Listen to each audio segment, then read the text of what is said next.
and welcome or welcome back to the Emily Knits channel. Merry Christmas, happy holidays if you celebrate. I hope you're having a lovely break regardless, if not. And Happy New Year if you're watching this in the new year. I'm not filming it in the new year, but I am going to be posting it in that sort of Twixmas period. So I'm coming to you from a bit of a mince pie and cheese like fugue state. I hope you're all enjoying it as well.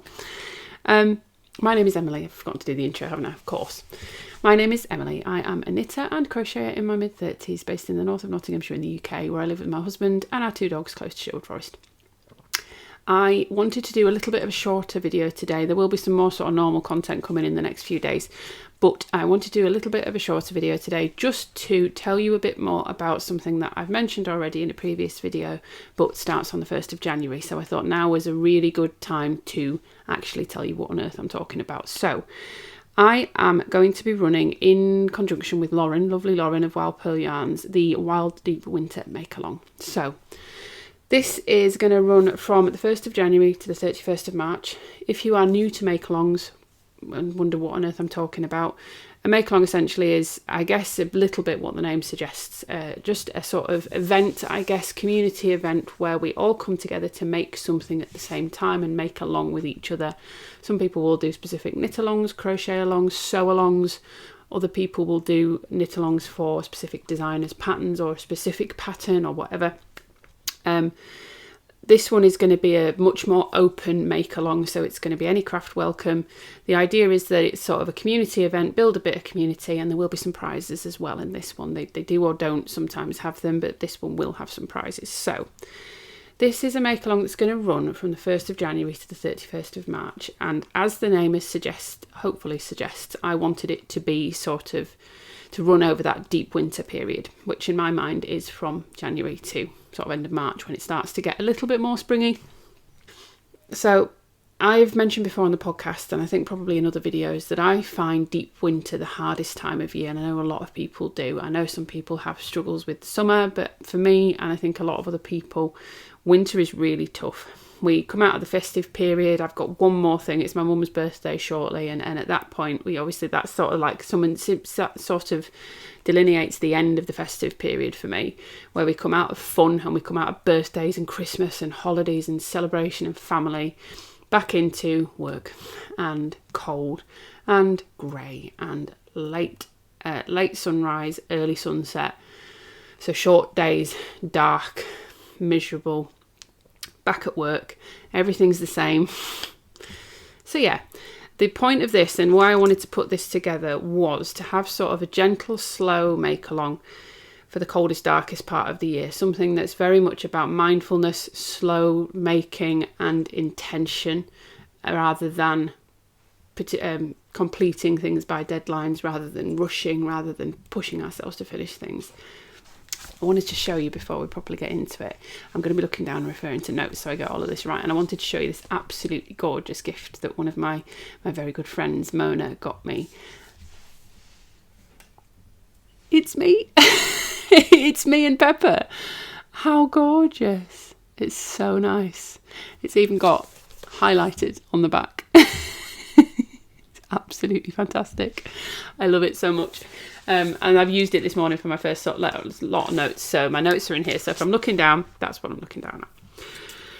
So yeah, I sort of wanted to hark back a little bit to, I guess, the times long past when we would have been, I guess, sort of wintering, almost like not hibernating. We're not hibernating species, but wintering, I guess, when you're talking about things like medieval times and things. Artificial light wasn't a thing. The general corporate 9 to 5 wasn't a thing. So in winter, the focus would have been less on agriculture, although there would have still been agricultural tasks to do, but the days would have been shorter and there would have been less daylight to do those tasks in. So the focus much more would have maybe been on family and art and crafting and, yeah, that kind of community element. And I think it's important, or I find that it helps me to get through the part of the year that I find really hard by focusing on those things.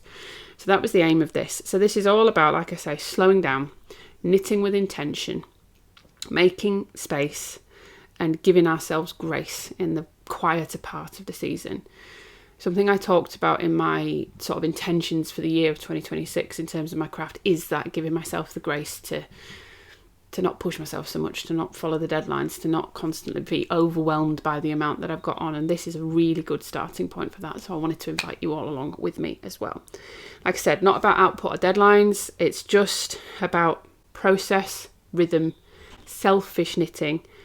So yeah, just being present, being mindful, just enjoying it and just sharing it and having a bit of a community around it.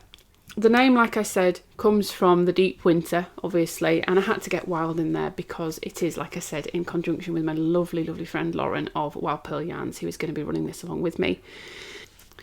Yeah, so she's going to be running this along with me, and if I just thought, when I had the idea for this make along, I thought it would be perfect to run it together. I've been really lucky to be able to get to know Lauren as a friend this year, 2025, and I'm so lucky to be going into 2026 counting her as a friend. But I think her and I share a lot of very similar values and a lot of things, and the way that she approaches her yarn and her business kind of really aligns with this. Her yarns, if you're not familiar with them, are very nature inspired, very botanical inspired, very sort of rich, and the way that she does her colours almost comes across really intentional. She does really good sort of, we all know those dyers where they'll have an inspiration picture. I'm not going to name any names because I don't think there's anything wrong with this. It's just different maybe than how Lauren does hers. They'll have an inspiration picture and you know what you picture in that, and then you'll see the actual yarn that they create from it and you kind of like, how do they go together? I can't make that work. Lauren's, you will see a picture of a flower, for example. I will, if I can, I'll put up some of her Instagram posts, because particularly some of the In Bloom club that she did this year, the yarn club, you see the inspiration picture and you see the yarn and you're like, okay, yeah, she's got it bang on. Like, it is exactly what she intended for it to be. So intentional and so beautifully vibrant, but not, if that makes sense, sort of quite, you'll see when I put the pictures up. Her colours are incredible, her yarns are incredible, the bases she uses are incredible. She's also a relatively small business based in the UK, looking to grow her business further, so I am so happy to be able to be doing this with her. So yeah, we thought we would create something that's about refinding the joy after all of our deadline knits and our gift knits, if you've been doing it, refinding the joy in our craft and the process in what can feel like, and finding community in what can feel like a very bleak time of year. To tie in with that, I really wanted to make it, like I say, quite low-key, not super formal. There's no set pattern that you need to use. There's no set craft. Any craft is welcome, literally any craft, as long as it's sort of, I guess, I don't even want it to be fibre related. If it's some other craft, fine. There's no minimum amount that you need to make, and you don't have to have, there is no expectation that you've finished to be able to participate and to win prizes. It is all about participation, not finishing, okay? You can dip in and out, you can post a lot or not as much. It's meant to support your crafting, not add pressure and deadlines when we've just come out of a period that is very full of pressure and deadlines. You can make anything. You can make a sweater you've been wanting to make for ages. You can pull out a long-term project that needs a little bit of love. You can make something small and comforting for a cold evening, or you can try a totally new craft. If you want something to fit the mood for it a bit, for me, what I think of when I think of the Wild Deep Winter Mal and the things that I'm going to be looking for, I'm going to be looking for textures and cosy, squishy fabrics. I'm going to be looking for wintry yarns. Saying that, the stuff that I've brought down to show you is not wintry yarns, but things that are maybe a bit more rustic and a bit more toothy and like sort of deep jewel toned colours, like rich wintry colours. Slow, satisfying projects. That was the thing that really sprung to my mind when I initially thought about this. Things that I maybe wouldn't take the time at other points of the year to make. So complex lace work, texture, cables, colour work, whatever that looks like to you. They're the things that I think of. But honestly, the most important thing is that it feels right for you and it brings you joy, because that's the whole point of the make along, okay? I'm going to be knitting alongside you, sharing regular check-ins on Instagram, on YouTube, wherever, multiple places, hopefully, if I can remember, and talking about how process is going and how it's feeling, because that's the whole thing, is it's trying to make me feel a bit better, and hopefully you guys feel a bit better as well. The make along is mostly going to be run on Instagram. But there are going to be ways that you can enter if you don't want to be on Instagram or you don't want to share posts on Instagram. So don't worry. There will be prizes, like I said, for participation. But again, participation, not completion. You don't have to have a finished object to complete. So there are going to be some prizes. Lauren is putting in quite a few prizes. There will be yarn prizes, and I think she's also looking at some project bags as well, which is so exciting. I want one for myself. If she does that, I want one for myself. So there'll be yarn prizes. I'm going to put in some pattern prizes. We've had a couple of you lovely viewers actually have reached out and said you'd like to give some stuff as gifts. So there is some project bags. There's probably going to be some other yarns, like I say, some pattern prizes. It's open internationally. I will have a chat with Lauren about the yarn prizes and if we can make that work internationally. It might be that the yarn prizes are just UK and the pattern prizes then can be international, but it will be open internationally. So you will have an opportunity to win something, even if it's maybe not yarn. What I will do is I'll draw one winner at the end of each month. So one at the end of January, one at the end of February, one at the end of March. And then there will probably be some other winners, other prizes scattered throughout. If something really takes my fancy, I might just draw an extra one every month, something like that. And all you have to do to be in with a chance to win is post. You don't have to finish anything, like I say. You can just share what you're making on. If you share it on Instagram, there is a hashtag that I've created, which is the hashtag Wild Winter Mal, which is the name of the make-along. I will pop that down below. The thing I will say on Instagram is please make sure you tag me as well, because I don't think I'll see it otherwise with the way that Instagram is lately with hashtags. So please make sure you tag me. If you tag Lauren as well, great. But if you tag me, I'm the one that will see it, and then I will make sure you are entered into it, okay? You can also, like I said, if you don't want to be active on Instagram, you can either DM me on Instagram. Please feel free to do that at any point. My Instagram details will be down below, but it's at Emily_knits_, which is the same as the channel name. So you can either DM me on Instagram or you can email me, which is emilyknitspodcast@gmail.com. If you email me on there, I will assume that you don't want it sharing, but I will enter you into the prize draw, so you will have a chance to win. And then that is essentially an entry, and there will be ways to earn other entries. You can post as many times as you like through the month. You can post the same whip repeatedly throughout the month if you really want to. I'm not going to police it. I'm trusting you to not post 100 times a day the same whip and get yourself all the entries, but I don't think anybody's going to do that. But there's no policing of how many times you posted or anything like that. You can earn additional entries if you use a Wild Purl yarn. Given that she's part of this make-along, I think it's really fair to say that if you use a Wild Purl yarn, Wild Purl Yarns yarn, yeah, then you get an additional entry. So make sure if you're posting and it is a Wild Purl yarn, that you put on there that it is. And there is also going to be some prompts. So for each month, what I thought I would do was create a bit of a prompt. Now they are wide-reaching prompts because, again, I didn't want it to be too hard.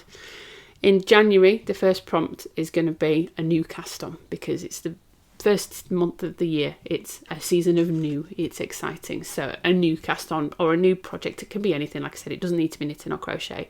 It could be cross stitch. It could be basket weaving. It could be loom weaving. It could be felting, spinning, whatever you want it to be. Punch needle, painting. It could be anything. In February, the prompt, and I will remind you of this close to the time, the February the prompt will be something that's languished, so pulling out a long-term whip and working on it. And then in March, again, I'll remind you close to the time, the prompt is going to be trying a new craft or a new technique if you don't want to try a new craft. If you post one of those, it will get you an extra entry. So if you post in January, that's one entry. If you post a brand new cast on in January, it's 2 entries. If you post a brand new cast on in January using a Wild Purl yarn, that's 3 entries on one post. And you can post as many times as you like throughout the month, and say you can post the same whip. I will be reminding you of the prompts throughout the month. I will be drawing winners at the end of the month, like I said, and I will be regularly sharing progress both on Instagram and on YouTube.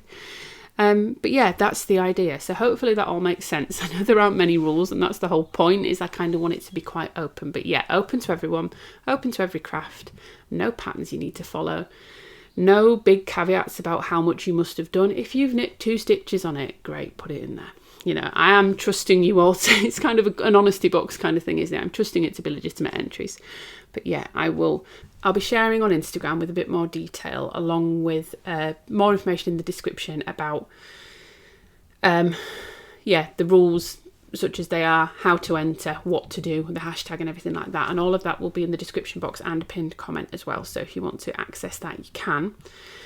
I'm also debating, and please let me know your thoughts on this, we do have a Discord for which was for stashing down in 2025, which didn't do very well, but I could create a new server in that as well that was for this make along, so if people wanted to share in there they could, or I could create a Ravelry group, and I don't know which of those is preferable for people. I don't want to do both because I'll be completely honest, that is a bit much admin for me to keep up with, but let me know if it would be preferable to have a Discord or a Ravelry group, as well as the Instagram and the email entries options. But yeah, I hope you will come and join us, because I think it's going to be so fun.